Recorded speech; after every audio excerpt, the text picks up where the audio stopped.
नमस्कार। आज हम एक दिलचस्प किताब पर बात करने वाले हैं, टिम फेरिस की द 4 आवर वर्क वीक। जी हाँ, काफी चर्चित किताब है। बिल्कुल। तो हमारे पास इसके कुछ अंश हैं और कोशिश रहेगी कि इसमें जो ये न्यू रिच और लाइफस्टाइल डिजाइन वाले आइडियाज है ना, उनको थोड़ा गहराई से समझे। हाँ, मतलब ये सवाल ही अपने आप में बड़ा है। क्या सच में हफ्ते में सिर्फ 4 घंटे काम करके एक अच्छी बल्कि बेहतर जिंदगी जी जा सकती है? यही तो किताब यही दावा करती है। बड़ा चौंकाने वाला लगता है शुरू में। और फेरिस एक बहुत ही बुनियादी सवाल से शुरू करते हैं, मुझे लगता है कि लोग असल में करोड़पति बनना क्यों चाहते हैं। हाँ, ये बहुत अच्छा पॉइंट है। क्या उन्हें वो नोटों की गड्डियां चाहिए या वो आजादी, वो अनुभव जो उन्हें लगता है कि शायद सिर्फ करोड़ों रुपए से ही मिल सकते हैं? बिल्कुल। और यहीं से मुझे लगता है ये न्यू रिच यानी एनआर का कॉन्सेप्ट आता है। अच्छा, कौन है ये न्यू रिच? देखिए, किताब के हिसाब से ये वो लोग हैं जो अपनी जिंदगी को टालते नहीं है। मतलब वो रिटायरमेंट का इंतजार नहीं करते कि तब ऐश करेंगे। हाँ, जिसे किताब डिफर्ड लाइफ प्लान कहती है। सही। उसके बजाय ये लोग आज मतलब वर्तमान में ही एक शानदार जीवन शैली डिजाइन करने की कोशिश करते हैं। हाँ, तो उनके लिए करेंसी क्या है? पैसा नहीं तो? उनके लिए असली करेंसी है समय और मोबिलिटी। मतलब वक्त पर उनका कंट्रोल हो और वो कहीं से भी काम कर सकें, कहीं भी आ जा सकें।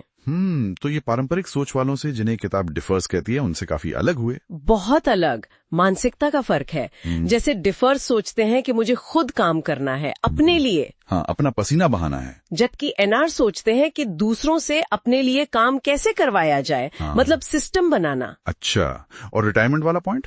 डिफर्स सोचते हैं कि बस जल्दी रिटायर हो जाऊं। हाँ। एनआर सोचते हैं कि पूरी जिंदगी बीच बीच में छोटे छोटे रिटायरमेंट क्यों ना लिए जाएं, मिनी रिटायरमेंट्स। ओह, ये तो बिल्कुल अलग नजरिया है। हाँ, फोकस चीजें खरीदने पर कम और वो सब करने या बनने पर ज्यादा है जो कोई वाकई करना या बनना चाहता है। जिंदगी के अनुभव। इसी से जुड़ी एक और बात थी किताब में, फ्रीडम मल्टीप्लायर। ये क्या चीज है? हाँ, ये बड़ा इंटरेस्टिंग कॉन्सेप्ट है। इसका मतलब है कि आप क्या करते हैं, कब करते हैं, कहाँ करते हैं और किसके साथ करते हैं। इन डब्ल्यूज पर आपका जितना ज्यादा कंट्रोल होगा ना, हाँ, आपके कमाए हुए पैसों की प्रैक्टिकल वैल्यू, असल कीमत उतनी ही बढ़ जाती है। मतलब हो सकता है कि पूरी आजादी के साथ कमाए गए मान लीजिए 40,000 रुपए, हाँ, वो शायद बिना आजादी वाले 5 लाख से ज्यादा कीमती महसूस हो। बिल्कुल। किताब का तर्क यही है, क्योंकि असली दौलत है विकल्प चुन पाना, कि आप अपना टाइम और एनर्जी कैसे लगाते हैं। तो फिर इस लाइफस्टाइल को पाया कैसे जाए? किताब कुछ रास्ता बताती है? हाँ, बिल्कुल। किताब एक 4 स्टेप प्रोसेस बताती है। Deal, DEAL। Deal, okay. तो डी से शुरू करते हैं।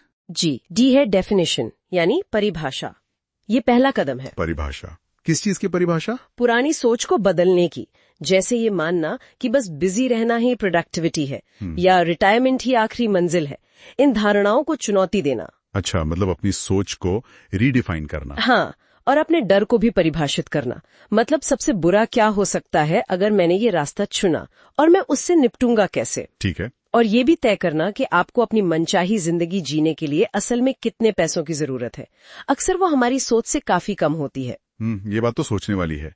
ठीक है, तो डी हो गया डेफिनेशन, फिर EAL? ई है एलिमिनेशन यानी उन चीजों को हटाना जो जरूरी नहीं है। हटाना मतलब? पैरेटो का सिद्धांत सुना है, 80-20 रूल? हाँ हाँ, सुना है। बस वही। उन 20% कामों को पहचानना जिनसे 80% नतीजे मिलते हैं, और बाकी जो 80% फालतू की चीजें हैं जो सिर्फ टाइम खराब करती हैं या ध्यान भटकाती हैं, उन्हें हटा देना बेरहमी से। किताब तो यही कहती है, कम काम करना नहीं बल्कि सिर्फ वो काम करना जो वाकई मायने रखता है।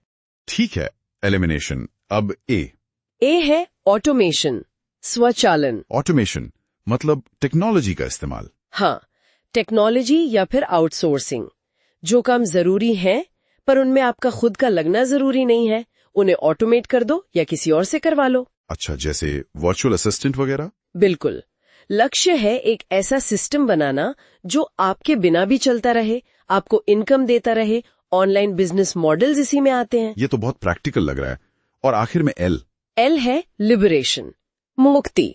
मुक्ति किससे? पारंपरिक 9 से 5 जॉब से, एक ही जगह पर बंधे रहने से। अच्छा, मतलब कहीं से भी काम करने की आजादी। हाँ, चाहे वो रिमोट वर्क का इंतजाम करना हो, अपना ऑटोमेटेड बिजनेस कहीं से भी चलाना हो, या फिर वो मिनी रिटायरमेंट्स लेना हो। मतलब भौगोलिक स्वतंत्रता। किताब में कुछ उदाहरण भी है शायद? हाँ, काफी हैं। जैसे फेरिस का अपना सफर, वो बताते हैं कैसे वो हफ्ते में 80 घंटे से ज्यादा काम करके साल में करीब 40,000 रुपए कमाते थे। और फिर कैसे वो महीने के 40,000 रुपए से ज्यादा कमाने लगे सिर्फ हफ्ते में 4 घंटे काम करके। क्या बात है। और ये सिर्फ अकेले लोगों के लिए नहीं है शायद, वो परिवार वाला किस्सा भी है। हाँ, जूली और मार्क का परिवार, उन्होंने अपने बच्चों के साथ 15 महीने नाव पर दुनिया घूमी। 15 महीने बच्चों के साथ? जी। और मजे की बात यह कि उसका खर्च पेरिस में रहने के किराए से भी कम था। तो ये दिखाता है कि ये तरीके फैमिली वाले लोग भी अपना सकते हैं। ये तो वाकई प्रेरणा देता है। एक और बात थी जो थोड़ी चौंकाने वाली लगी थी। फेरिस कहते हैं कि आर्थिक मंदी के दौर में ये सिद्धांत और भी काम के हो सकते हैं। हाँ, ये सुनने में थोड़ा उल्टा लगता है ना? हाँ बिल्कुल। पर सोच ये है कि लाइफस्टाइल डिजाइन आपको ज्यादा लचीला बनाता है। पारंपरिक नौकरियां या बिजनेस वो बाजार के उतार चढ़ाव से ज्यादा प्रभावित हो सकते हैं। अच्छा, कैसे? एक ऑटोमेटेड सिस्टम जो किसी एक जगह पे निर्भर नहीं है, वो शायद ज्यादा टिकाऊ हो। और किताब ये भी बताती है कि कई बड़ी कंपनियां जैसे एप्पल, माइक्रोसॉफ्ट, वो मंदी के दौर में ही शुरू हुई थी। अरे हाँ। तो जब पुराने रास्ते वैसे ही मुश्किल लग रहे हों, तो कुछ नया ट्राई करने का रिस्क शायद उतना बड़ा ना लगे। ये एक अलग पर्सपेक्टिव है। तो अगर हम संक्षेप में कहें तो लाइफस्टाइल डिजाइन का मतलब आलसी होना नहीं है। बिल्कुल नहीं। यह है ज्यादा प्रभावी होना, चीजों को ऑटोमेट करना और अपनी शर्तों पर जिंदगी को जीना। सही कहा। इस नजरिए से असली दौलत पैसा नहीं बल्कि समय और गतिशीलता यानी मोबिलिटी है। बिल्कुल। और अंत में एक सवाल जो किताब पाठक के सामने रखती है और जो मुझे लगता है हमें भी सोचना चाहिए। हाँ।